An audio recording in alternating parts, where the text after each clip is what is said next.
Laurie, thank you so much. You're welcome.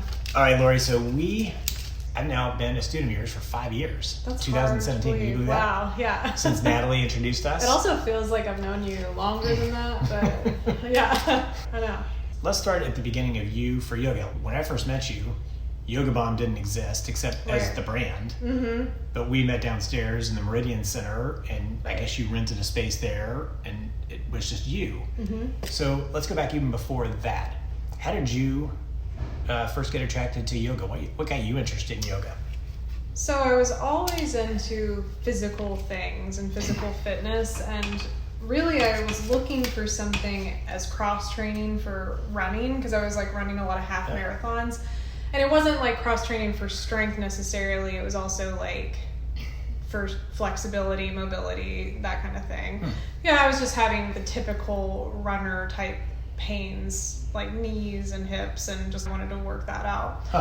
Also, it was a time when I was feeling a lot more stressed and anxious, and I'd only ever done endurance sports, so I didn't have any experience with anything else, and I was curious about it. So the idea of the stiller practice that yoga offers, as well as just focusing on myself and not even like having to talk to anybody, because there was a lot of team type sports that I was doing, and just having that time for myself was really attractive. And so you did the endurance sports you were talking about. You rode in college, right? And I ran cross country. And you ran cross country in high school, yeah. Okay. But I also just ran. I've run forever, yeah. Okay. All right. Okay. And so how exactly did you get started? Did you find a yoga instructor? Or? Yeah, I mean, there was a studio that I would always pass that I was just interested in, and saw that they had like a 30-day deal, and I just went there. I had tried yoga a couple times before that, I will say, just with friends. We did it in college, like a class here or there. But really, when I was interested in like starting a regular practice, I just dropped into a studio and didn't know what I was doing, and it was pretty intimidating. And so how did things go from there, from you trying to solve physical problems you were developing from running into a passion where you became a teacher and then built a business out of it? Yeah. That's quite a progression. Tell me about that a little bit. I have this thing that I've talked to other people about where I always tend to make my hobbies a job somehow. And I don't know if that's like the perfectionist in me or what, but I always want to know more about it. It's just from this like desire to know more. Because when I took yoga teacher training, I didn't plan on actually being a yoga teacher. I just wanted to know more. Because I was like teaching German. I had several jobs teaching German as an adjunct around town. And yeah, I just went into it because I wanted to know more about it, and I liked it a lot, so it was fun. But of course, I think a lot of yoga teachers will tell you that it starts that way, but then as soon as people know that you're a yoga teacher and you're taking their class, you're called on to sub. So literally the week I returned from teacher training, I had my first classes to teach. That's so awesome, I took no time to find a job. So I've had this, I did a little bit of yoga when I lived in DC, mostly a good friend of mine from a previous job opened a very successful Bikram yoga studio, and I went a few times. Here's a terminology question that I struggle with. You just use the term yoga teacher. I say I've got a strength trainer, I have a physical therapist. When people say, oh, do you do yoga? Who's your yoga? And we like fumble, it's like a person. What do you, like, how do you describe what you do? Or is there a term, or is it just we do yoga, we practice yoga, and that's it? How do you think of it? I think I mix the term teacher and instructor. They're pretty interchangeable to me. Teacher has a better ring to it, I feel like, because it makes me feel like I'm actually teaching something. An instructor sounds more like a fitness instructor, and I think that yoga is more than fitness. I think you can definitely get fit doing yoga, and that it can provide a lot of benefits in that, but since it's more of the term teacher better. Teacher. Yeah. Got it. People will call people gurus, though, and I'm not into that, but don't call me your guru. my guru, Laurie LeCompte. Yeah.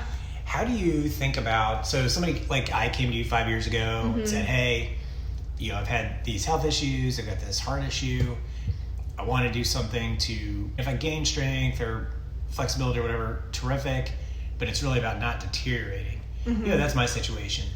How do you think about how do you try to measure what they're doing going forward, or how do you advise them to think about how things are going forward?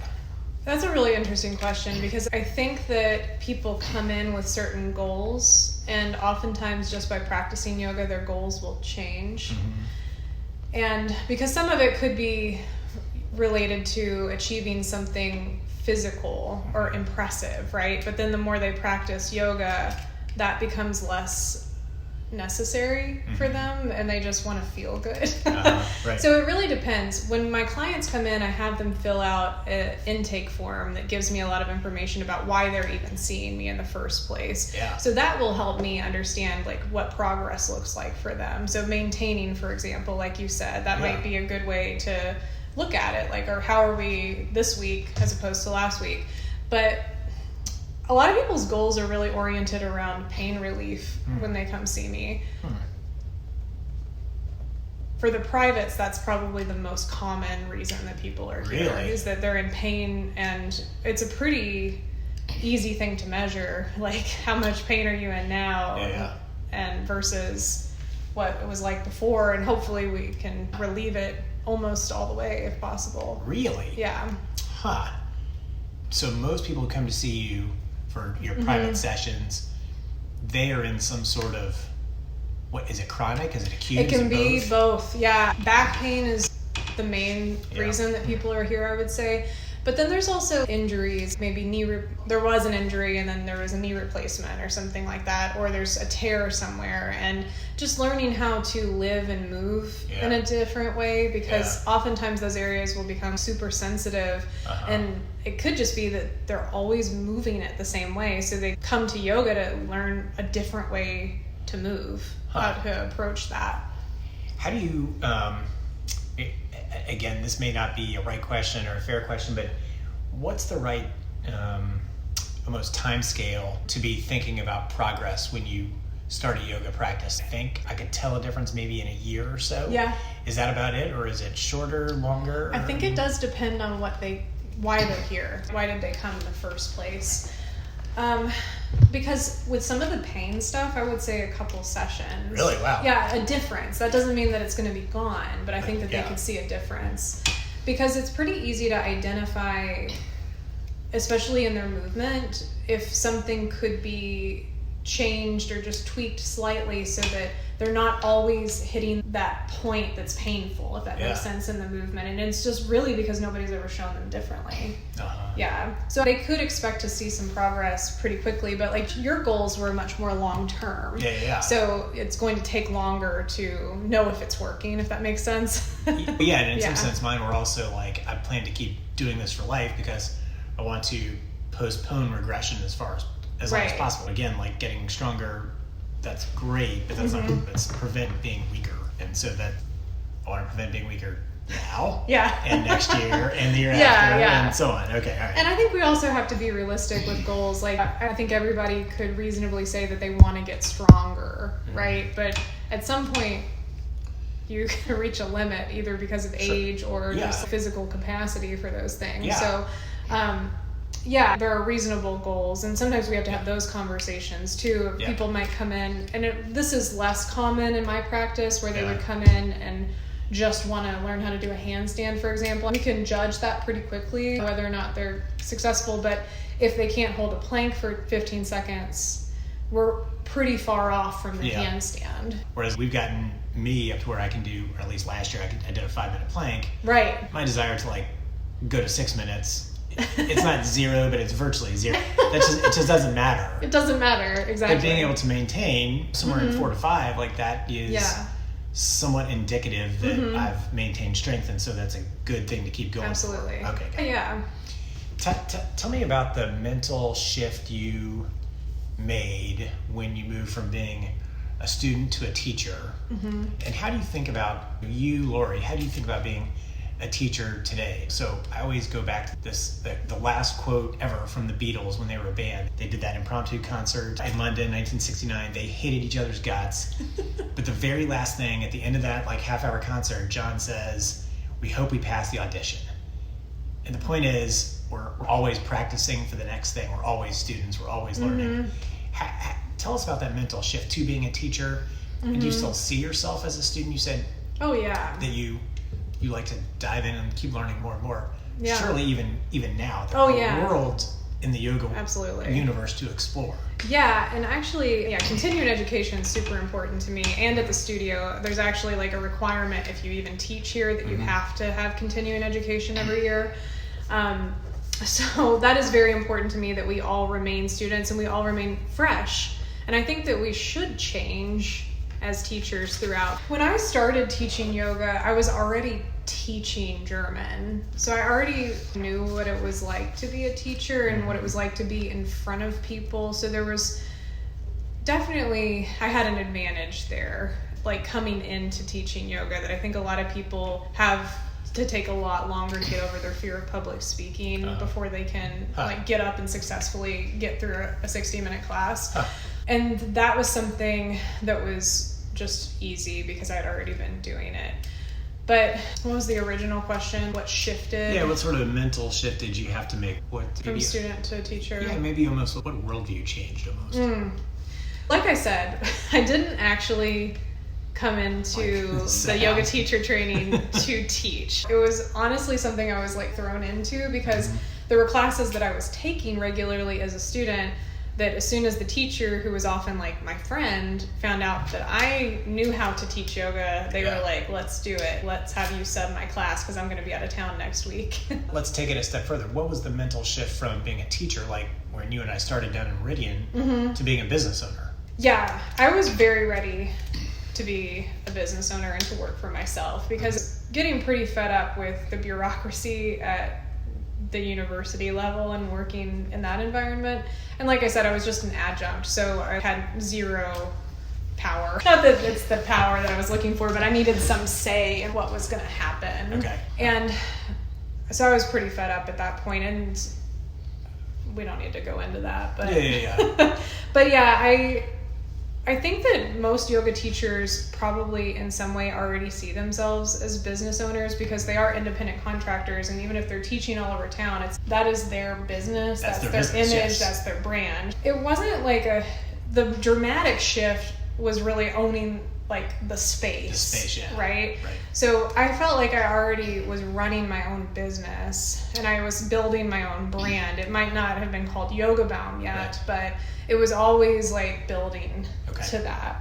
And there is a natural progression with yoga teaching, I think, if you're in it like as a career, that you just keep on learning more, and then that lends itself to you leading workshops, and then that leads to teacher trainings, and then you need a space for teacher training, so now you have a space, you might as well also offer group classes. So it just builds in that way. But I really started with my private clients is what led me to want a location, and that's when I started renting space at Meridian.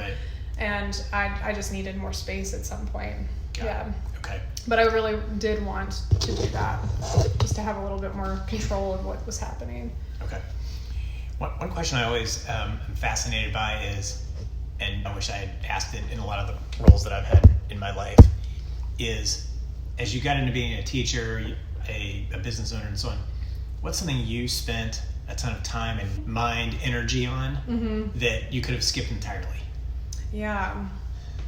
Okay, as preparing to teach yoga, and this might have something to do with the first yoga teacher training I took, but I've spent way too much time memorizing have you ever done Ashtanga yoga before? Do you know what that is? Ashtanga Vinyasa yoga. So that was actually the method I was trained in initially.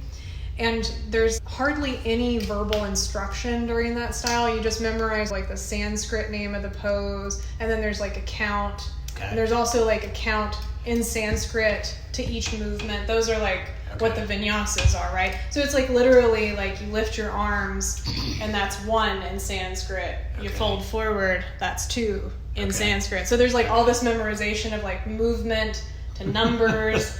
And like when it's said is like very formatted, and I never ended up even teaching that style. So it was like I knew that I was never going to teach that style, but I knew how to do it for a bit. Yeah. And total waste, right? It's not a waste because I learned a lot of Sanskrit. Sure. But unnecessary because that's one of those styles of yoga where it's always the same pretty much every time. And I teach private yoga, so none of our sessions are the same ever. Yeah.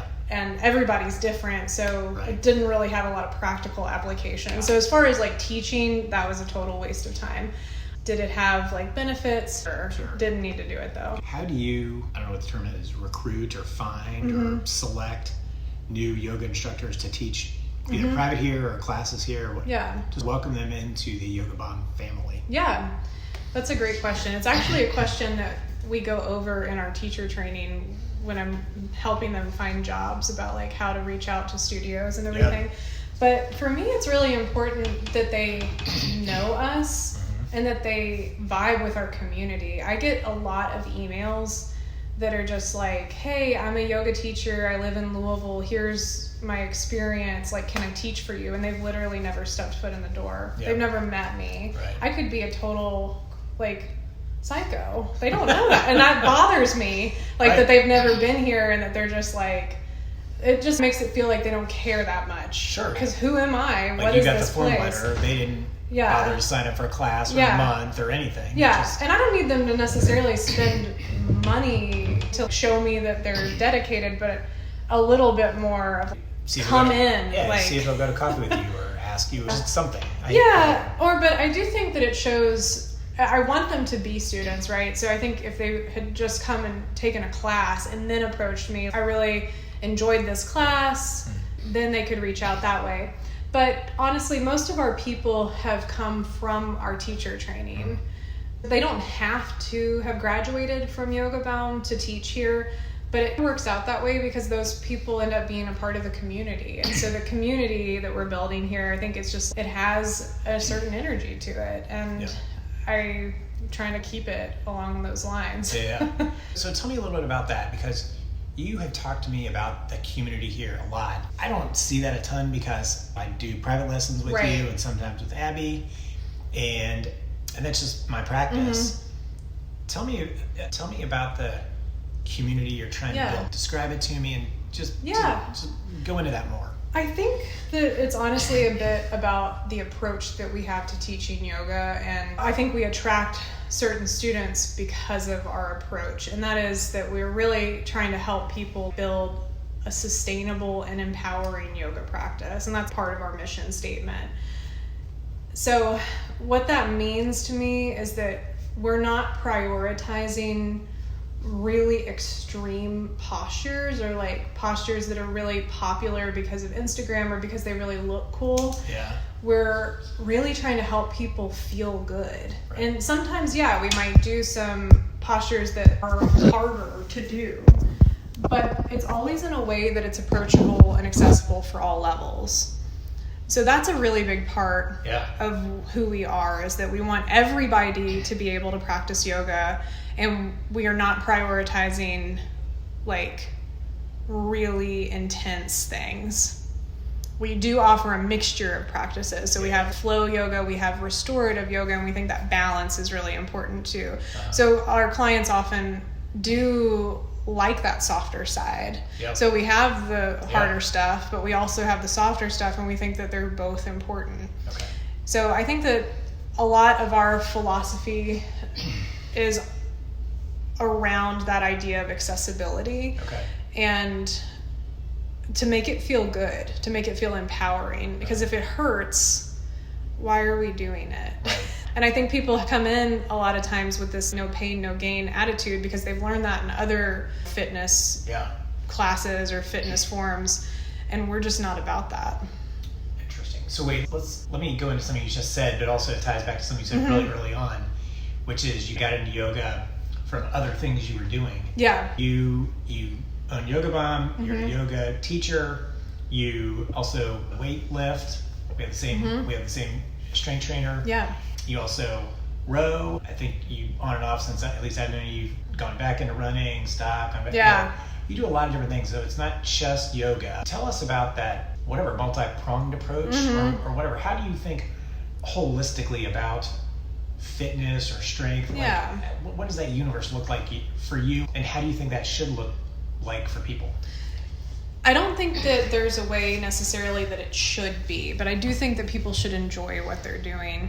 And one of the things I think that happens when people get really into yoga, and one of the reasons that they like don't stay with it necessarily, is if they put all of their eggs in one basket and they expect yoga to be everything. They expect it to be their cardio. They expect it to be their strength training. They want to gain flexibility. They want to feel more relaxed, all of this stuff. And they only want to come once a week. Like, we can't do it. Like, it's not going to work, right? And I don't want to lie to them about it. Like, yes, yoga can give you all of that, but you're going to have to practice a lot if you want it to happen. But also, I think people end up doing the thing that they like more about yoga, right? So maybe they like the intensity, or maybe they like the relaxation. Yes. Just use it for that and do your other stuff, right? It doesn't have to be everything. And when we put so much pressure on yoga to be all of that, it's not as successful, right? Like it just isn't. Did that answer your question? Yeah. And so tell me, how did you, rode for a long time. How did you get into weightlifting, and you get a whole Instagram page just dedicated to your lifting? Yeah. How did you get into that? Yeah. Because I came from the reverse. I started weightlifting in DC, and I got into yoga many years later. Yeah. And then physical therapy in the middle. So tell me, how did you get into weightlifting? Okay, so I've weightlifted on and off for a long time because of other sports that I was in. And we had to in college for rowing some. And yeah, I don't know. I started because one of my friends wanted me to go with her, and we just got into strength training. And then I figured out that I was pretty decent at deadlifting, so that was attractive. Yeah. And I've always been attracted to intensity. Yeah. That's part of why I need yoga. I need to chill out. I need to be still. I need some time for myself, and yoga gives me that. But yeah, there's something about the intensity of strength training and just like always challenging myself to get stronger, try new things. And new movement practices really have helped me a lot as a yoga teacher, just getting ideas for how I want to approach my classes. So it's not like people are going to come in here and I'm like, okay guys, in our yoga class, we're lifting weights today. It's not like that. Right. But there are certain aspects of the movement or the training that translate into me being a better teacher. Right. So all of that crosses over somehow in a really powerful way that just helps me, like, I think, be a more interesting teacher. Got it. On Instagram, you describe yourself as a self-care curator. Oh, yeah. What does that mean? Yeah. So I want to help people figure out what they would have the most success in keeping up their self-care practices. And if they don't even know what self-care is, that's a good place to start. So what does that mean to you? Yeah. Self-care, self-compassion, those are terms we see a lot on Facebook or LinkedIn, or are we just out there in the world? What do those mean to you? Yeah. How do we do that in the modern world? And I'm glad you're asking this, because this is actually something I've thought about changing the wording, because it's so overused now that it barely means anything anymore. But for me, self-care is like a dedicated activity or thing that you're doing for yourself, just to do it for yourself to feel better or to feel good about it, right? So it could be a lot of different things, but it doesn't need to be educational. It doesn't need to be anything other than enjoyable for you. And setting aside the time to actually like have that is, I think, the hardest part for a lot of people. And I think where they get stuck is they don't know what it looks like for them. Okay, I do want to do this for myself, but what does that mean? What is the activity? Right. So we could literally have a conversation about that. What do you like? What's your schedule like? What activities, movement-wise, you like? It doesn't even have to be movement. I do a lot of other things too. Meditation and mindfulness are tied into yoga, obviously. They are yoga. So we could do something along those lines, or even talking about journaling. When I say that I'm a self-care curator, I really want to help them choose practices that make sense for their schedule, make sense for their budget, their life. And help them get into it. And then from there, if they choose something that I can actually do with them, they could continue to see me. Right. Or not. Maybe it has nothing to do with me. I think fishing is, I'm into fishing, but I don't get to do it a lot. And it's a schedule. Like, I got to go to a stream. I got to this stuff. I got to do it. And I love it, but I can't do it so much. It's like Thoreau said, people spend their whole lives fishing to realize it's not really about the fish to begin with. Yeah. It really has nothing to do with the fish. It's not about catching fish. But I see that as that's my time to be at peace and surrounded by nature. I've never been to an ugly fishing spot ever. And I see that as part of self-care or self-compassion, or just more broadly, just my time to recharge. Yep, absolutely. I like that part about having fitting in time for yourself and what is your schedule. Do that. Okay. Well, and I think people say they're going to do things a lot. They're like, I want to do this more, or I want to have time. And so we can like literally sit down and think about how they can keep themselves accountable to that. And sometimes it does mean making an appointment with somebody, like making an appointment for a yoga lesson or whatever it is. That absolutely could be what the fix is. I mean, so that is what changed my approach to health, was spending money for private sessions. So in DC, with my strength trainer, you had to buy 5 or 10 sessions at a time. Yeah. And I didn't miss those because you paid I already paid the money. Absolutely. And it's the same with our strength trainer. It's the same with you. That's what gets me to come every week is I paid the money. I'm committed. I don't want to waste it. I want to get good value for that, and I want to do what that money's intended to do. Absolutely. Yeah. I mean, that's been a huge mind shift for me. Yeah. All right, let's shift gears just a little bit. We'll come back a little bit to Yoga Mom at the end, but you're a vegetarian. Yeah. And you probably hear all the time, what's the hardest thing about being a vegetarian? I'm interested in what's the easiest thing about being a vegetarian? The easiest thing? Oh man, I've been a vegetarian for so long. I think since 2008. So what is that? 14 years? Yeah, 14 years. Jeez. It just is easy now. But also, I'm what they call a Bambi vegetarian. What does that mean?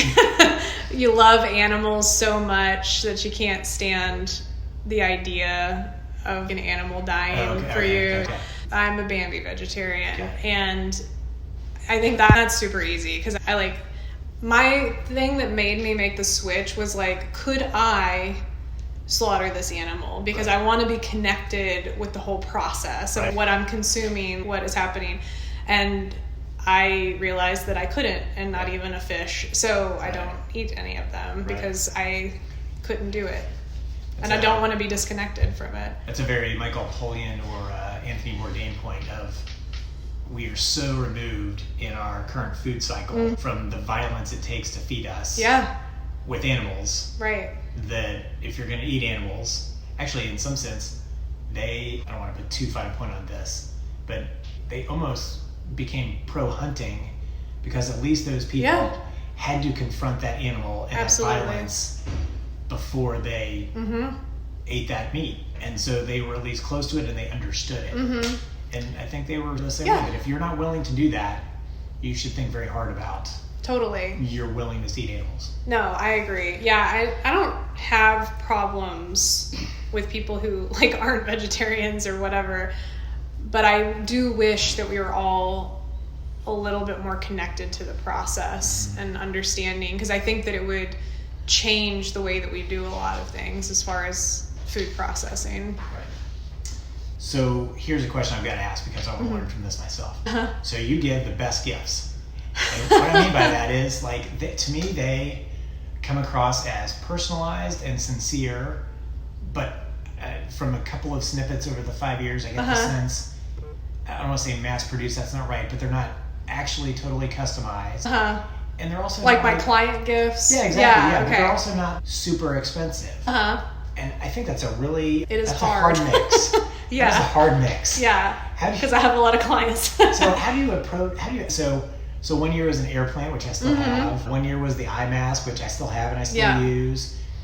2 years ago, or 2 have been mugs. And then last year was the bag. Right. And how do you approach this? How do you think of this? How do you come up with ideas? What's your approach to this? So the price point is very important because like I said, you're right. I do buy, I think it's holiday gifts for clients. So I have to think, like, what's our budget for this? How much is that per person? So that plays a big role. And then so what are our options? And then from there, I really try to think about stuff that either I would like or makes sense to what we do together, or it's just universally appreciated. Everybody drinks tea or coffee or something, right? Yeah. But not only just getting a cup, right? But how can we personalize it to make it a little bit more special? So, so price is a big thing, but then also like usability. Are they going to throw it away? Is this something that's just going to clutter up their space? Because I'm not into that. Right. Because we also looked at some other things. There's, this would be really cool, but it was going to be like way too much per item. So it has to hit that sweet spot. Yeah. So practical. So when do you even start thinking about that? Is that like a July thing? Is it like a November thing? I would say I probably start thinking about it pretty seriously in October, but then I try to buy it in November because in this past year it was still late. I bought it. COVID supply. I know it was still late, but I actually bought it in November. Yeah, but I do start thinking about it ahead of time. I consult too. I ask because I've had some ideas that I don't think were great, and Jordan will shoot it down. So. I've done that a couple times too. Don't do that. That's not. Nobody wants that, right? Wants that. Yeah, that's right. All right, I'm going to ask you, so this section of the interview comes from a economics blog podcast that I listen to. Okay, it's called Overrated versus Underrated. Okay, yeah. I'm going to say something to you, and you're going to tell me is it overrated or underrated, and give me a couple sentences about it. It doesn't have to be a dissertation, but a little bit about why you think it's underrated or overrated. Okay. All right, first, Thich Nhat Hanh's influence on the world. Probably, so this is hard, right? Because I don't know what other people think, but probably underrated, right? He is or was so amazing, and I don't even know that everybody knows who he is. Underrated. Yeah, if you Google him, maybe a few 100,000 results come up. Whereas you Google Steve Jobs and it's like 21 million. So underrated for sure then. Stephen King's novels. Oof. He's so popular, right? Already? But I do like him a lot. Well, let's just say underrated because I like him a lot. You know what a lot of people haven't read is when he was writing, what was it, as Richard Bachman, The Long Walk. Yeah. That is so underrated. Okay. I don't even think anybody knows about it. All right, a few fitness things. Okay. All right, the corpse pose. Underrated. Nice. Why? People will leave sometimes, but they won't even do it. They're like, I'm not here for that. And I'm like, you don't even know what you're missing. I know, it's like, why we're doing this? Underrated, for sure. The deadlift. Underrated. Everybody thinks it's like a back killer, but if you do it right, it is going to make your back steel. Yes. How about the squat? I hate squats, so I would say overrated. I love squats. Do you really?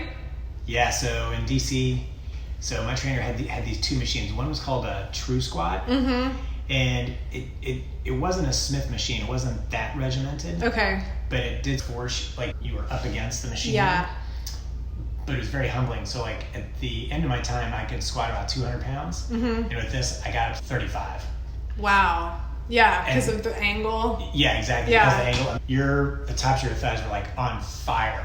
Wow, like, yeah. I did 2 sets of 20 in a session, and it was a killer. Okay, let me say this. Squats are great. Everybody should squat, but there doesn't need to be as much hype. Like, why aren't we doing that about the deadlift? There's too much hype, so it's overrated. All right, gotcha. How about the plank? Oof, plank. I feel like people are down with the plank now. I think they appreciate it, so it's appreciated appropriately. Okay, all right. Got it, okay. Happy Planksgiving. Yeah. Ferrets as pets. Okay, I will say it's underrated, but I am not saying that people should go get ferrets as pets. Okay. I don't really think most people can handle it. And I have actually ended up with ferrets because people have gotten them because they liked my ferrets, and then I ended up with their ferrets. So what's hard about it?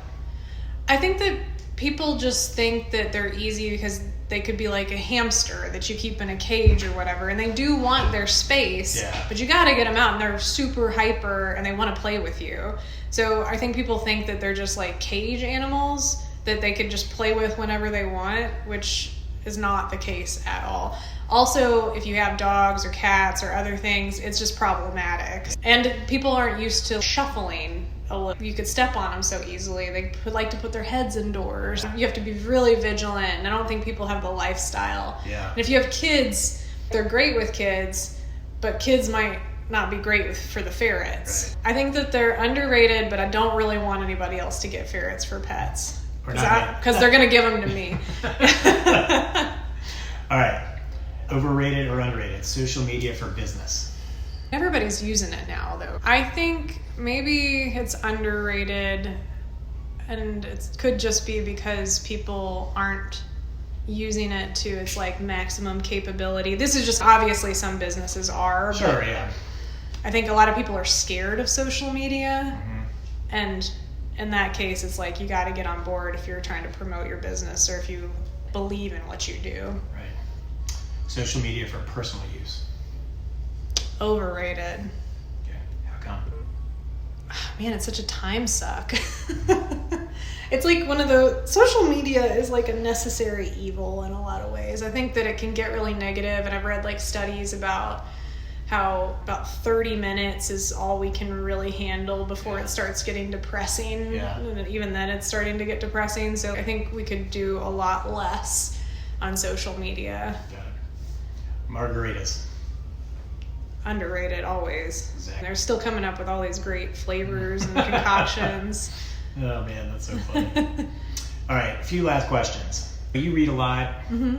What books or thinkers have impacted you the most, impacted your practice the most? However you want to define that, impacted you the most.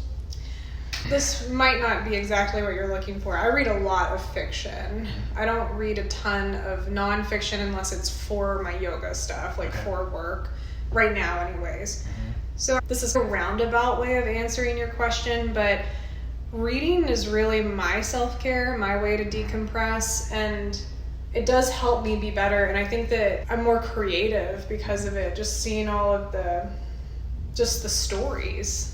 It's so interesting to me, all the characters, and it's like watching a movie but getting to know the characters so much more in depth. I think it really has even been shown to help with like emotional intelligence. So I just feel like I can relate to the world better when I'm in a good reading space. So I do read mostly fiction, but it's not really about the thinkers part of your question, but I don't know if I have a great answer for that. No, that's okay. Okay, a few last questions. This is maybe a hard question. It's going to be hard for me to formulate. I find you really interesting because you speak German, and so you have this sort of German thought way, but you're American, you're from Louisville and so on. You went to Catholic high school, like that's another path. You do this Buddhist-derived Buddhist yoga practice. You do the strength training. So combining all of those things, multi-faceted approach to life that are very different. Tell us a lesson you've learned about life that you think you learned because of that multifaceted approach to your life that because I don't have that, wouldn't know.